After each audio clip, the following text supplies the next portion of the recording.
Hello, we are live and it's time for our book club discussion of Under the Whispering Door by TJ Klune.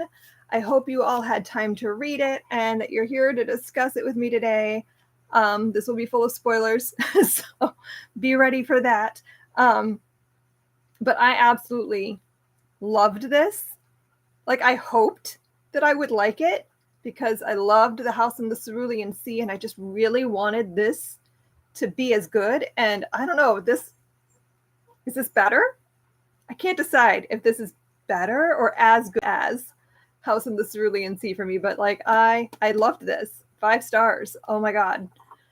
The amount of emotion.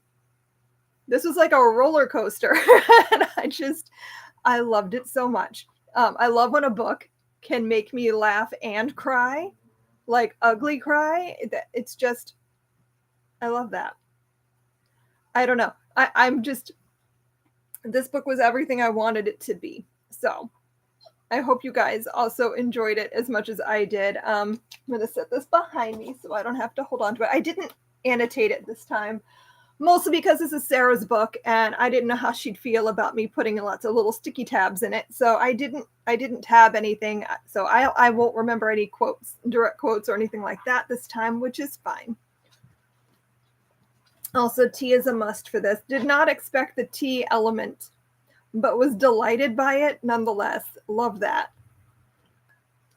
Okay, let me try to pull myself together here. So I do have discussion questions too when we get to that point in the chat. But my overall thoughts about the book, and my dog is trying her absolute best to get in my lap.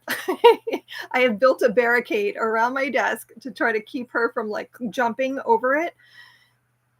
She's like, "Nuh-uh, Mom, I can get in here." So anyway, this book felt to me like TJ Klune's take on A Christmas Carol, except, obviously it's not Christmas, but this felt very much like a Scrooge story, like Scrooge, but like in the afterlife.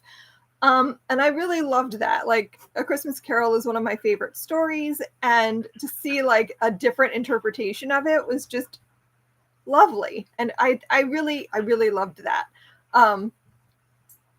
Also, the thing that kept rolling through my mind while I was reading this, but also I think they even said, I wish I had tabbed it, but they even said something to the effect of it, which is, I don't know, maybe, get down, please, get down, which is in Angel. I don't know if anyone else is as big a nerd as me, but if you watched like Buffy the Vampire Slayer and then Angel the series, in season 2 episode, I forget which number, but the episode title is Epiphany in season 2 of Angel.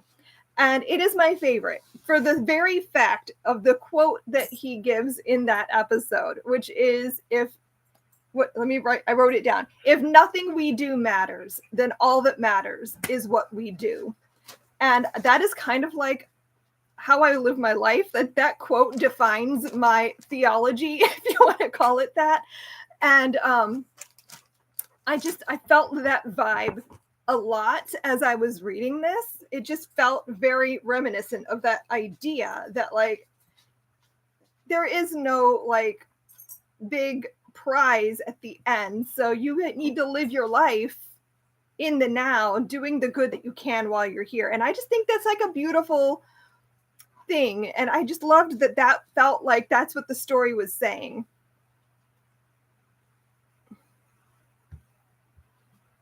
And hi, Dippy. Yeah, the Scrooge thing like hit me really hard, probably because we watch like all of the Christmas carols. Like literally, if there's a Christmas carol that has been filmed, we've seen it. And we watch those every Christmas. So like that's a big part of like my, I don't know, what I was thinking about while I was reading this.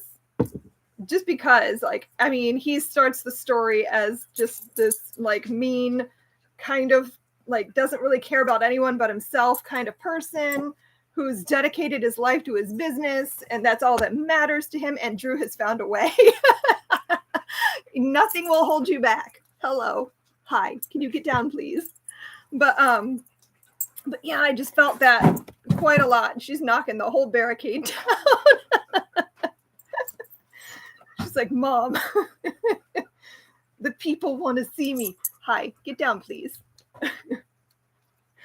But so yeah, the Scrooge thing, the whole idea of like being here now, being present where we are, and focusing on what we can do and what good we can do in the world while we're here. I just think I just love that. And then the tea thing. Oh, okay. So I've been thinking about this deeply for the last like 3 hours. If I were dead and presented tea, like what would Hugo brew for me? And it's like it goes based on like your nostalgia and like what would make you feel the most calm. So I've decided that he would make me a glass of sweet tea, because I feel like that would be the thing that would soothe me and calm me down. Like I typically drink hot tea now, but growing up, my entire childhood, I lived in Virginia, and like sweet tea was just what you drank. And so I feel like that would be what I would be given. I don't know. I asked Sarah too, and she said as a child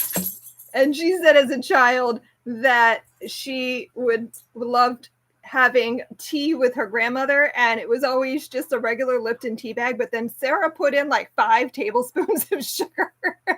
She would just put so much sugar into it, so that's what she thinks she would be given. I asked my husband, and he's like, well, do they have lemonade? Because he wants a half and half, tea and lemonade. So like, what would your tea be? I feel like this is something I'm going to ask people from now on. Like, what tea would you be given in the afterlife? It's a good icebreaker. What else did I write down? I wrote down a bunch of things. Hold on. I also felt like it was very much like The Good Place. Like it had, I don't know, maybe this is only if you watch the entire thing, but especially the finale of The Good Place, it had a lot of the same feelings as that, of like being ready and being your time, and like being ready to pass on and that sort of thing, like having done what you can do and now it's time. Like, I don't know.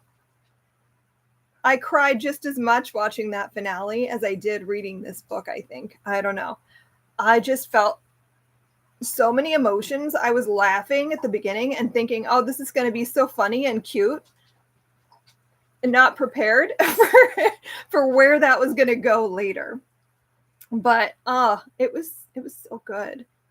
Like, I'm going to now need to read everything that TJ Klune has ever written. I just bought his newest book. Was really excited because when I went to look at, she's now coming over the computer. She is standing right behind the screen. But I just bought his newest book because it was on sale. So I was like, oh, how serendipitous. That's perfect. So now I'm going to have to read that. But like his writing, he has this great way of like just like pulling on all of your emotions.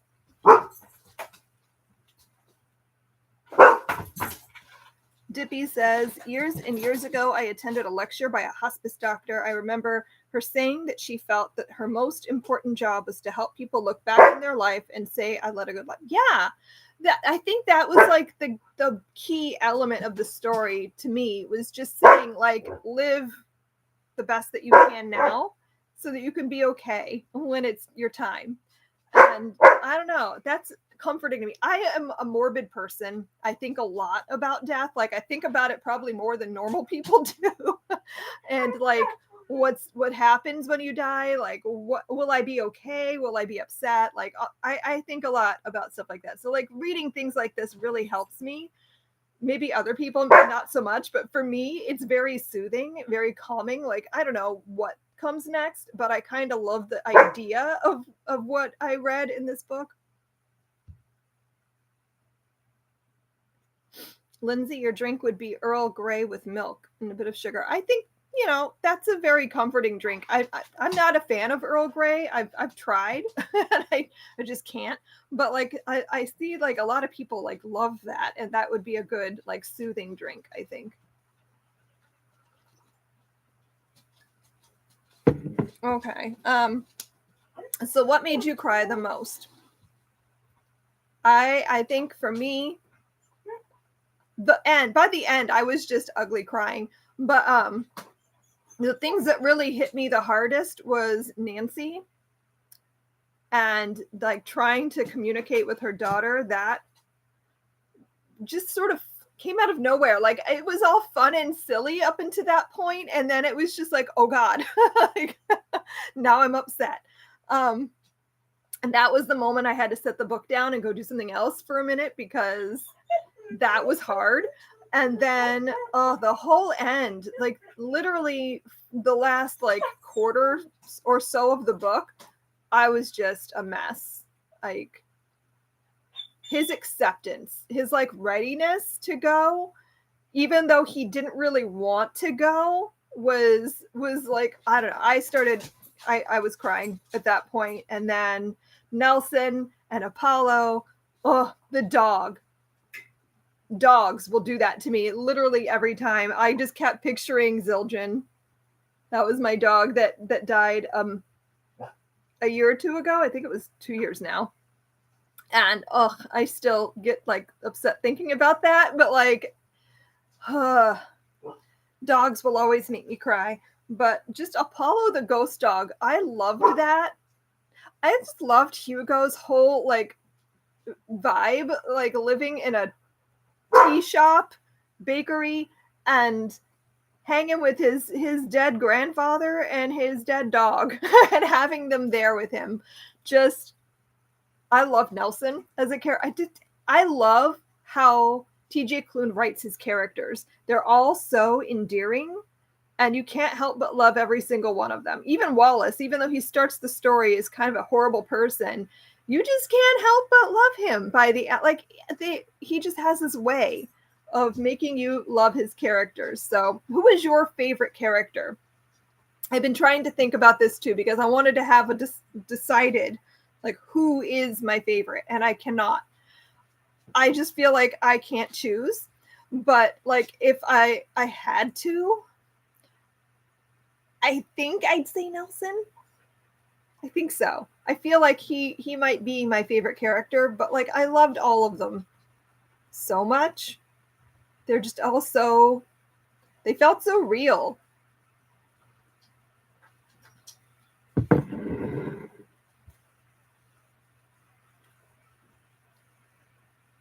Ooh, Dippy, I'm very interested to hear your thoughts then on like the idea.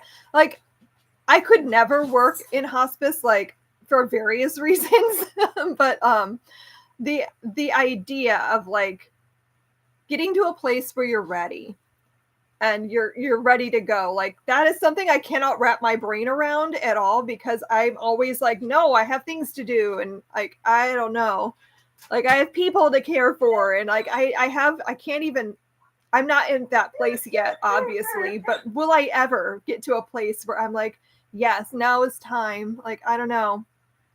But yeah, I loved May too. May was great. But yeah, Nelson really just like, I don't know why, but I just loved him so much. Just like how great he was with helping Wallace and like teasing him and stuff, but like being so loving at the same time. I just really liked everybody in this book. Yeah. All right, I found some discussion questions I thought we could just roll through a little bit and see what we want to talk about. How did your impressions of Wallace shift as the novel progressed?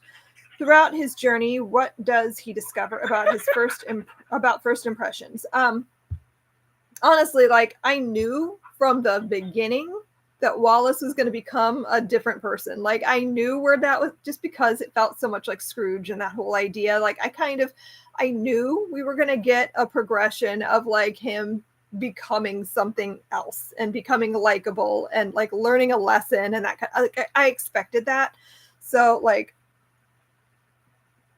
his what does he discover about first impressions? I think that was like a lot of the story too, is learning to like step back a minute and really see what's around you instead of making a snap judgment, which I feel like he did through most of the story. Like he didn't really take the time to think about anybody else around him because he was so focused on himself.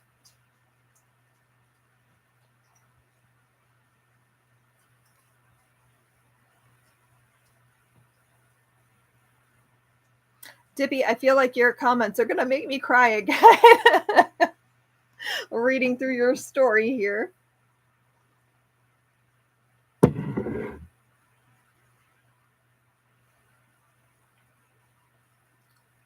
I hope that I do come to that place someday. Like, I don't know.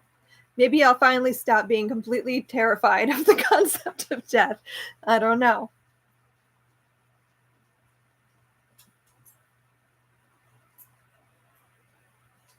Well, here's one. We haven't talked about the manager yet. So, did you perceive the manager to be wise or wicked? When he gave Wallace one more week after referring to him as a flaw in a system that had previously worked so well, how did you expect Wallace to spend those days? And what would you have wanted to accomplish in that time span under the same circumstances? That's a deep question. That goes deeper than I was expecting it to. I found the manager to be really intriguing because, like, what is the system here? Like, is there somebody above the manager, and who is above that? And like, is there a supervisor? Like, what system is? I want more detail. I really want to find like an interview with TJ Klune where he explains this somehow. I was really curious. Like, he seems almost kind of malevolent at first. Like, he doesn't feel like he's gonna be helpful, and the way they all like talk about the manager makes him feel like really dark and maybe not a good character, but also like he's not human. So like, can a non-human, like, is it, I don't think it's demons and that sort of thing, because it didn't feel like we were going with that vibe. Like, it doesn't feel like there's angels and demons. And he says there's not a god, or at least not a god in the way we would interpret, which is something that I want to like think on. But I don't know. I found the manager to be kind of a weird character, and I kind of wish we could have gotten more from that, because I just, that was the one thing that I wish we could have had more of, a better explanation of. And I get that that's not what the story is about, and we're not supposed to go deeper on that, but like, I want to. But I don't know. I found him to be neither wise. I mean, he was wise, I guess, but he didn't feel wicked to me. I just wanted to know more. Like, what is the bureaucracy of the afterlife sort of thing? Like, I need more information on that. Let's see. When he gave Wallace one more week, how did I expect him to spend those days? Honestly, I expected Wallace to kind of panic more than not and just be like running out of time, because that's what I would do. Just being like, I have now 4 days, now I have 3 days, and I don't know. But I really like where the story went there and what he did accomplish. The whole thing with the husks was really interesting too. Like, the idea of not being able to trust, and then like losing your humanity sort of. And were they zombies? Like, not quite zombies, but sort of zombies.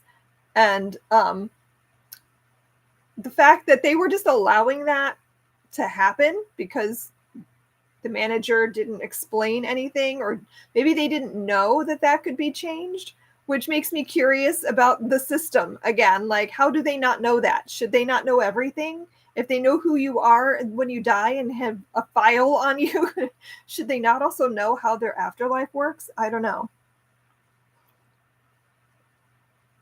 But yeah.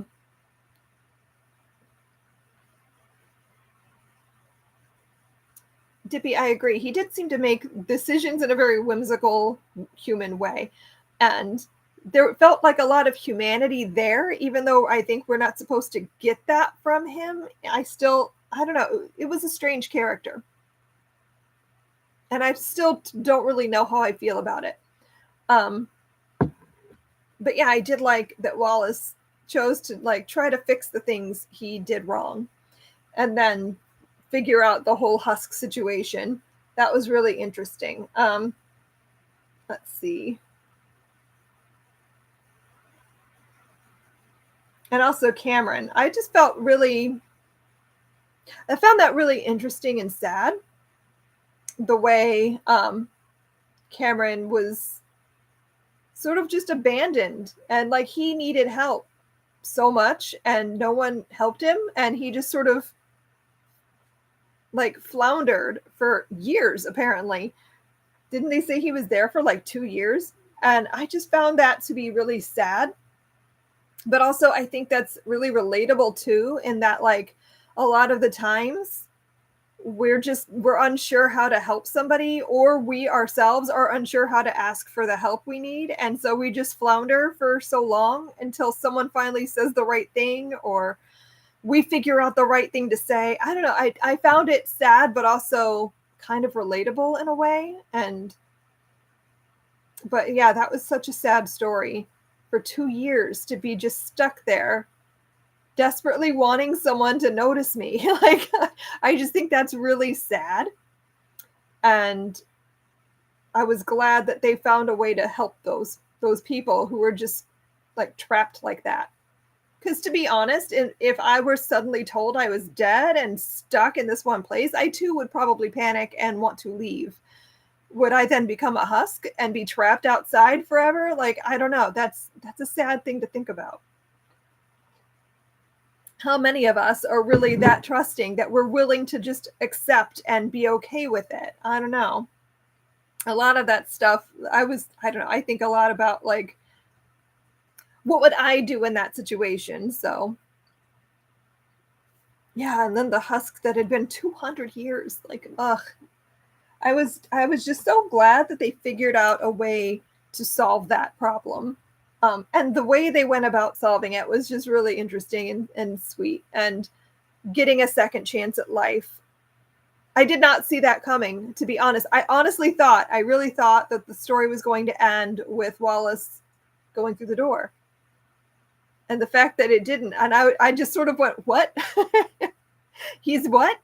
Like, I did not expect that. And I wasn't sure how I felt about it at first. For a second, I was like, no, we're not. Should he not be going through the door? I really wanted him to, just because I wanted to see like what was going to happen when he went through the door, and we didn't get that. And I understand why, but also want to know what goes on through the door. Like, I don't know. But yeah, he did get to a point though where he was like, I guess I'm ready. I will do this. And I'll pass through if you'll help Cameron. And like, I don't know. I loved that he was ready and willing. And that's when I started losing it. I could not get it under control again after that. And as soon as I rein it back in and start feeling like I can pull myself together, then Nelson and Apollo. So yeah, the whole end of the book was just a lot for me.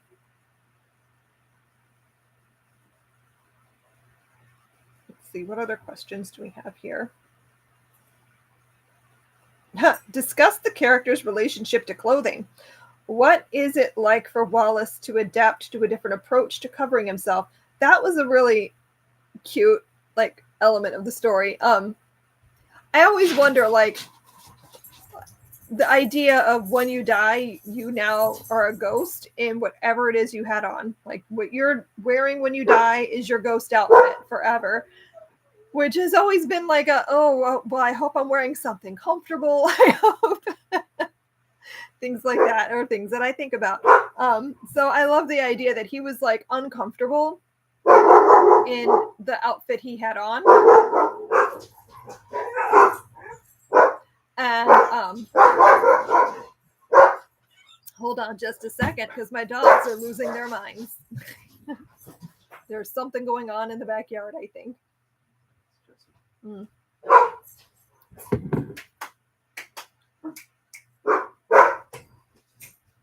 But what was I saying? Oh, that he was really uncomfortable with the fact that he was wearing sweats and flip-flops. Like, that is not how he wanted to present himself, and was just really uncomfortable being stuck in that outfit, and then trying to find a way to change his clothes. I found all of that really cute and interesting, because I too would be really uncomfortable if I'm presenting myself as somebody in like the sloppiest thing that I own. Like, I would be like upset, because that's not what I would want to present myself as. So I really liked how he was trying so hard to like fix it. And the challenge is he was presented with like trying to change his clothes and putting on things that were worse in his mind than what he had started in. So I liked that, because I found it, again, really relatable. I think a lot of people would probably find that really relatable. Let's see.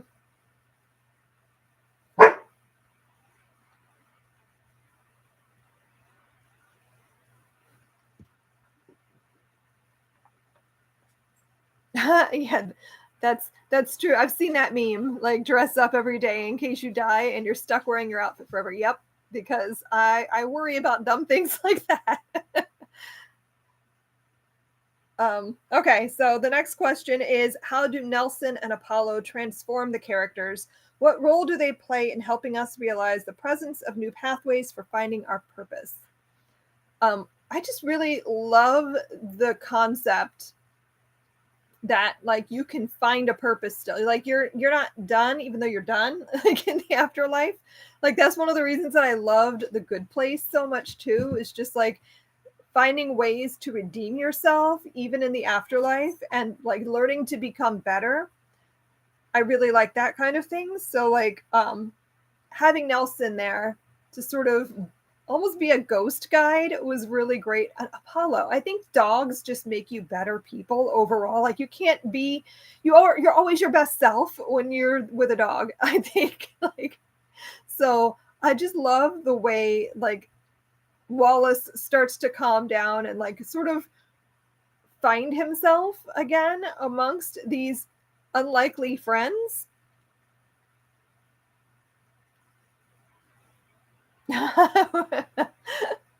uh, yeah, I wonder too, like, what outfit do my children think is my favorite, and what would they put me in? Yeah, I could see that being a concern. Although I think my kids would basically know what to put me in. I don't know. What outfit would they choose for me though? I feel like Sarah would go through my closet and find like the craziest, like most fancy thing she could. Like, mom never wore this, so let's put her in it now. Always want to make use of all those cute clothes that I buy that never wear.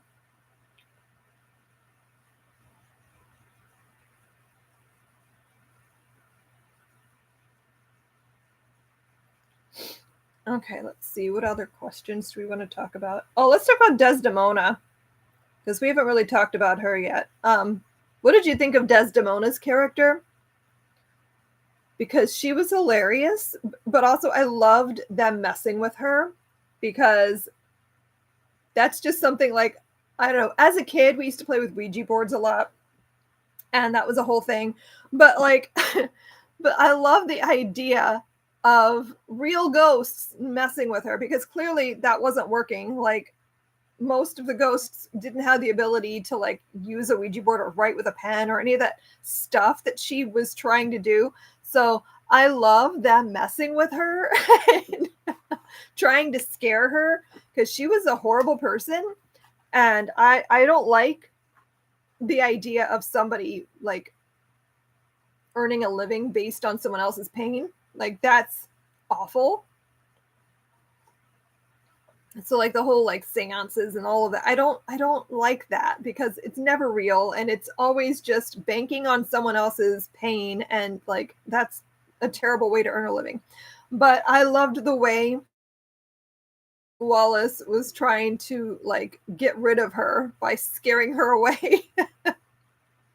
that scene was probably one of my favorite things in the whole book. I just thought it was so funny.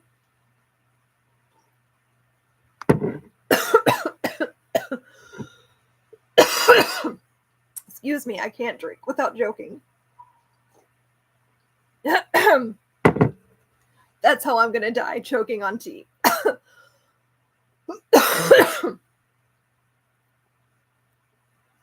Okay, I think the last question we can talk about is discuss the novel's title. What is the theme of the messages that are whispered? What did you learn about love and life by eavesdropping there? I really liked the idea of like the closer you get to the door, like just feeling like it was right, like hearing things coming, like when it's time. And I wondered like what would they hearing? Like you don't really get details, just like they hear things, that there's voices, and who is it? Like is it their loved ones who have already passed speaking to them and like telling them it's time, it's okay, you can come on now? And like what would I hear going through the door? And like I don't know. I just love the idea of like knowing it was right and like feeling okay about it, and like him like the visual of going up the stairs and like seeing through the windows like moments of your life that make you feel calm and happy. I love that. This book was so good. Like I already want to reread it, and I know that's dumb. I have other things I have to get to, but like I really want to read it again because I feel like this is going to be a comfort book for me. Like I'm going to probably read this a bunch more times at like various points because I just like need that soothing feeling again. But yeah. The guiding light, the light everyone talks about, but like it's different for everybody, but it's always like this like thing, and I always wonder like, well, what is it? like I've never known what to think of an afterlife. Like no, I don't really buy into the whole like heaven and hell scenario, so like I love seeing different takes on that, and this one just like really spoke to me in a lot of ways. So I loved it so much. This is definitely in my top 10 of the year. I can already guarantee that. Will this be my favorite book of the year? I don't know, but I have a really good vibe about it. Like I feel like this could potentially be my favorite book of the year. Like I cannot even fathom what could possibly top it. Okay. Why don't we kind of start wrapping up? We're going to be reading Wayward this month in July. And I'm also really excited for this. Will this top? I don't know. I feel like this is going to be good, but I don't know if it's going to be Under the Whispering Door good. But I have really good feelings about this book. I feel like this is going to be something that I love. And mostly just because it's beautiful. Like I want a beautiful book to be like just as good as the cover. So really hopeful that is accurate in this case. I know this is like historical fantasy, which is another thing that I really, really enjoy. And we're in like 3 different time periods, which is another thing that I really enjoy is like when you have multiple characters in different times and like how their stories cross and stuff. So like I have good feeling about this. So I hope this gives us a lot to talk about and that we can have a really great discussion. I'm going to be putting this in the Discord later today, probably. If not today, definitely tomorrow. So that we can, so anyone who's already starting, like if you're already starting this, you're my hero. Like I can never, I can never start something at the very beginning of the month that I know I'm going to be talking about at the end of the month. But yeah, witches. This is a story about witches in history, and I just feel like it's going to be great. And like I said, the cover, like this is one of my favorite book covers of the year. Like it's just so pretty. It's beautiful. I know they say not to judge a book by its cover, but I freaking always do. I do, because like, how can you not? If you see a cover this beautiful, of course you're going to want it to be amazing. So Hopefully it is. But yeah, so even the chapter titles have like little illustrations in it. I didn't know. This is literally the first time I've opened this book. Ooh, what does it look like naked? Oh, that's disappointing. It's just plain. I love when you take the cover off and the book is just as beautiful. Like, that would be asking for too much. So anyway, so we're going to be reading Wayward in July. And I look forward to that and to talking with all of you about it then in a month, whatever the first, I haven't even looked at the calendar. I don't know what the first Saturday in August is yet. So more on that to come later. So thanks so much for coming today and chatting with me about Under the Whispering Door. It was a blast. I loved it. I love the book. I love the discussion. It was all wonderful. So thanks so much. And I will see you guys next month. Until then, happy reading. Bye.